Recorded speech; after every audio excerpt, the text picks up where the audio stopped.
Hi friends, welcome to my YouTube channel आपका अपना। अगर अभी तक आपने मेरे वीडियो को सब्सक्राइब नहीं हुआ तो सब्सक्राइब कीजिए। नीचे दिखाए हुए बेल आइकन को दबाइए। इस वीडियो में मेरा विषय है differences between trading and investment.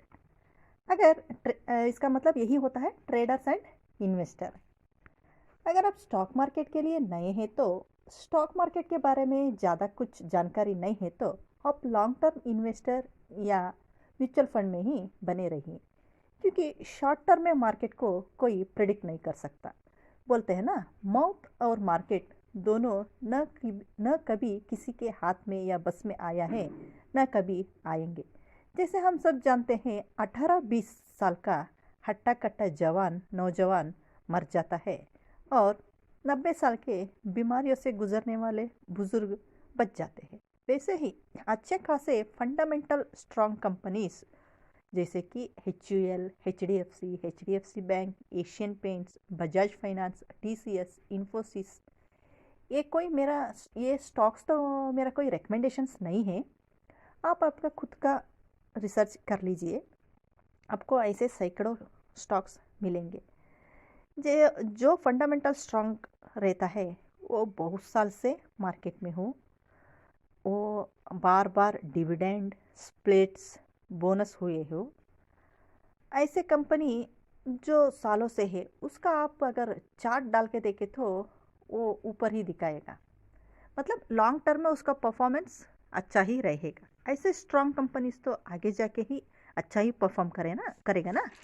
ऐसे स्ट्रॉन्ग कंपनीज अगर एक्सटर्नल कारण के वजह से, जैसे कि आप सब जानते हैं कोविड-19 आया था ना, जब लॉकडाउन हुआ था मार्च 24 को, तब तो अच्छे खासे फंडामेंटल स्ट्रॉन्ग भी गिर चुके थे। 10%, 20%, 30%, 40%, 50%, यहाँ तक 60% तक गिर चुका था। इसमें कंपनी का कोई दोष नहीं है या कंपनी का कोई इंटरनल इश्यूज नहीं है। बैलेंस शीट भी अच्छा है, ये क्वार्टर ऑन क्वार्टर प्रॉफिट भी दे रहा है, लेकिन एक्सटर्नल वजह से सारा मार्केट गिरा, ये स्टॉक भी गिरा। ऐसे रहा तो आप उस स्टॉक को खरीद के एवरेज कर सकते हैं। लेकिन यही इक्वेशन आपको जो इंटरनल इश्यूज रहता है ना, वो कंपनी के लिए लागू नहीं होता, क्योंकि हर एक प्रॉब्लम के लिए अलग अलग इक्वेशन ना, एक ही इक्वेशन हर प्रॉब्लम को इश्यू नहीं फिट नहीं होता। जैसे आप जानते हैं एस बैंक, उसका प्रमोटर राणा कपूर, उसका घोटाले की वजह से जो शेयर प्राइस गिरना शुरू हुआ, 1750 से आज 12-13 पर है। ऐसे ही और एक शेयर DHFL, वो किधर था अब किधर है। ऐसे बहुत कंपनी आपको ढूंढ के जाए तो मिलेगा ही मिलेगा। ऐसे इंटरनल कारण के वजह से अगर शेयर गिर रहे तो आप उसमें एवरेज मत कीजिए। अगर एवरेज किया तो ये आपका बेवकूफ़ी ही होगा, आपका पूरा पैसा डुबो ही देगा। अगर ऐसा शेयर्स आपके पास है तो बेच के निकल जाइए, वरना बहुत पछताना पड़ेगा। ऐसे ही जो एक ही आदमी इन्वेस्टर भी होता है, ट्रेडर भी होता है। ट्रेडर इन्वेस्टर बोल के अलग अलग नहीं होता। ट्रेडर का उद्देश्य क्या होता है, वो शॉर्ट टर्म में मार्केट फ्लक्चुएशन से प्रॉफिट कमाना। लॉन्ग टर्म का इन्वेस्टर क्या होता है, वो लॉन्ग टर्म में वो डिविडेंड और बोनस, स्प्लिट्स, इससे फ़ायदा कमाने के लिए वो चाहता है। ऐसे ही एक बात ज़रूर याद रखिए कि जिस स्टॉक को आप ट्रेडिंग के लिए खरीदते हैं वो कभी भी आप इन्वेस्टमेंट के लिए मत रखिए, लॉन्ग टर्म के लिए मत रखिए।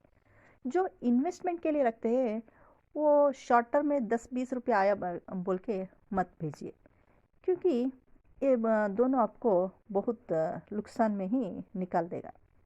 जैसे सोचिए, अगर आप XYZ स्टॉक को 100 रुपया में 2000 शेयर खरीदते हैं, ये सोच के खरीदते हैं अगर शॉर्ट टर्म में, यानी 3 महीना पकड़िए, 3 महीने में 120 आया तो बेच दूंगा सोच के खरीदते हैं। वो कुछ दिन आप नहीं देखते, वो 120 नहीं 130 आ जाता है। अब आपका मन में क्या आ जाता है, लालच आ जाता है।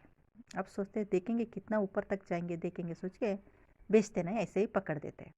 उसी टाइम में आपका ब्रोकर भी आपको फ़ोन करता है, सर आप बोले थे ना 20 रुपये आए तो बोलो बोल के, देखिए अब 30 रुपये आया है, आपको 60,000 प्रॉफिट हो रहा है, बेच दीजिए सर बोल के।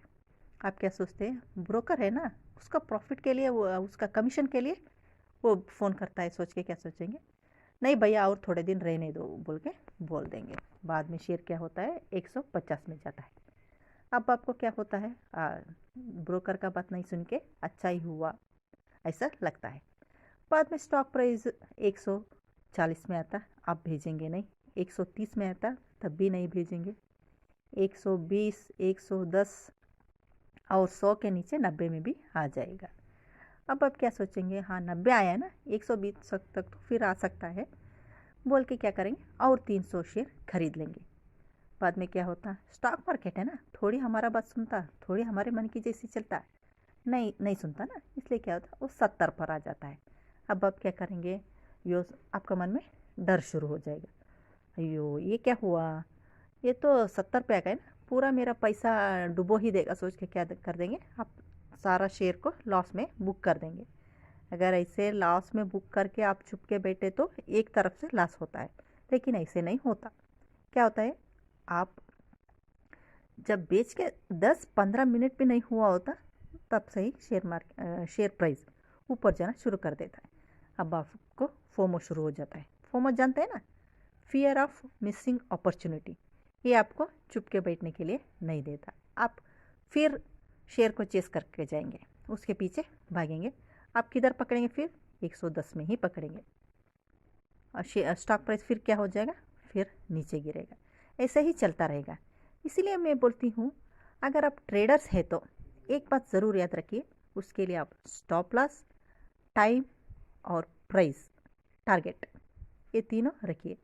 स्टॉप लॉस, टारगेट, टाइम, ये तीनों में पहले क्या आता, उसमें प्रॉफिट हुआ तो प्रॉफिट, लॉस हुआ तो लॉस, ये बुक करके बाहर आ जाइए।